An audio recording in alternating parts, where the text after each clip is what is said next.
Hey, what's going on, guys? It's Sam or xJawz, and welcome to my very last Call of Duty Black Ops commentary. It's a little bit sad and weird saying that. The past year has been really awesome. I've really enjoyed running my channel. There's been some really good times, some really bad times, some in-between times, pretty much every sort of times you could imagine. And overall, I think it was a fantastic, really phenomenal year. It sort of seems almost like the way I think of years isn't necessarily the fiscal year, like the January to December year. I think of the cycles of Call of Duty because they're released annually. So I thought I would do a reflection video of the past year, sort of talk about how it's been, some things that have happened, and just some stuff in general. So let's start with something simple to talk about, and that's the actual game, Call of Duty Black Ops. I really like it. I really do. I like it more so than I think most people do.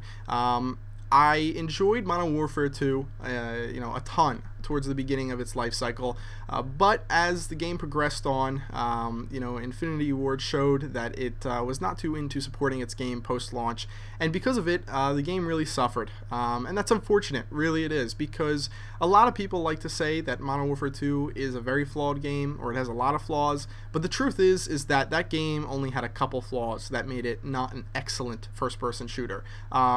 But Call of Duty Black Ops had so many things in it and so much post-launch support that made it an excellent first-person shooter and a really balanced one as well.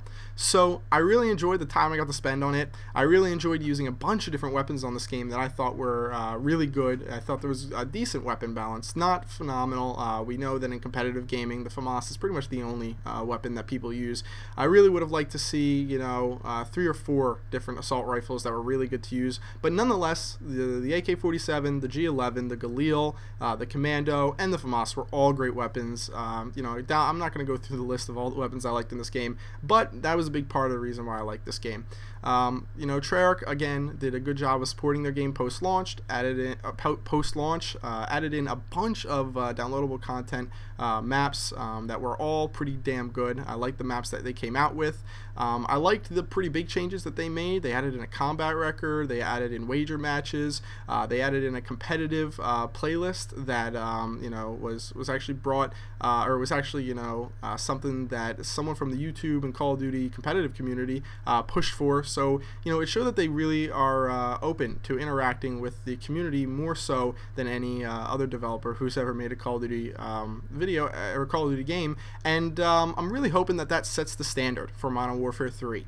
Time will tell. Time will tell whether or not Modern Warfare 3 has flaws that will be exposed, and whether or not said flaws, should they arise, will be fixed by Infinity Ward. But that is all something that we're just going to have to wait to see whether or not it's going to happen. So I just want to say, there's quite a few things about this game I really enjoyed, and now let's talk about the YouTube side of things and the more personal side of things. The past year has been pretty crazy, pretty insane. I started last year at about 80,000 subscribers when I bought Black Ops, when I first uploaded a Black Ops video. So that was about 1 year ago. From I think tomorrow or the next day, I'm not 100% sure. It's right in this week. So this week last year I had less than, or a little bit more than 1/10 of the amount of subscribers I have now, which is one of the most insane things to think about.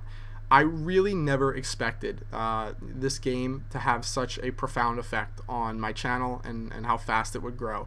And if I'm going to be quite honest with you guys, I don't feel that I deserve the amount of success that I've had on my channel. I think a lot of it was timing, and a lot of it is, my personality and my gameplay. But I think there's a lot of other commentators who, had they been in my same position, would have seen the same success. It was just that I jumped into this community, I jumped into this hobby when it was just that, when it was just a hobby, before there was any money involved, before Machinima was signing people. It was just something I wanted to do for fun. So it's just crazy to even think about, where this has taken people in the community. Some changes that have happened over the past year include a lot of people now are worried about using their channels as more than just a hobby, as their job. And I don't want to insinuate that that's a bad thing in any way, shape, or form, or that, you know, it's or that I don't personally use this as my income.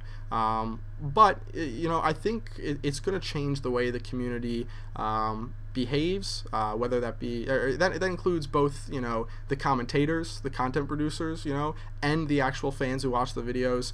And I just hope that over the next year it leads in a good direction. A lot of people are getting involved with, you know, different companies and sponsors and stuff like that, which is great, especially when products are fantastic out there. There are some incredible gaming products that I use that, you know, a lot of people I'm sure could benefit from.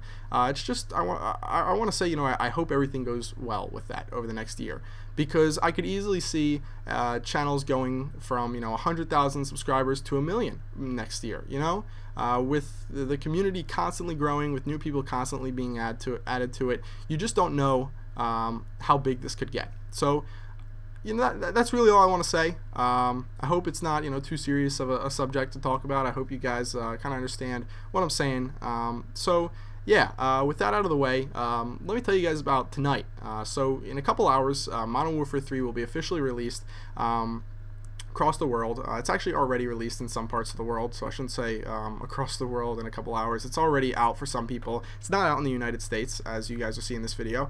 But I just want to let you guys know that I won't be able to upload my first Modern Warfare 3 commentary until 3 a.m. Eastern Standard Time. So for you guys who live in the UK, that is 8 a.m. in the morning. And for you guys who live on the Pacific Coast, that is midnight, so right when the game is released. So that was, you know, a decision by Activision. I can't upload any sooner than that. I apologize. I really wish I could have brought you guys gameplay earlier to help you out with the game. But as soon as it is released, I'm going to try and bring you guys the absolute best content possible. And one last thing here before this gameplay ends, it's almost over, is that tonight, about an hour before release, or about an hour before the embargo ends, where I am allowed to upload videos, I am going to be hosting a live stream on twitch.tv. And I wanted you guys to know about it and come out and watch that if you're up. I know a lot of people have school tomorrow and are going to have to worry about that, school, work, that sort of thing, and it is really late. I really wish I could do it right at 12, but I can't, unfortunately. So just keep an eye on your sub boxes. Probably around 2 a.m. Eastern Standard Time, I'll start streaming. I'll upload a video. Anyway, guys, I'll see you later. Hope you enjoyed Black Ops and this video. If you did, give it a like. I always appreciate that. And I will see you guys in Modern Warfare 3.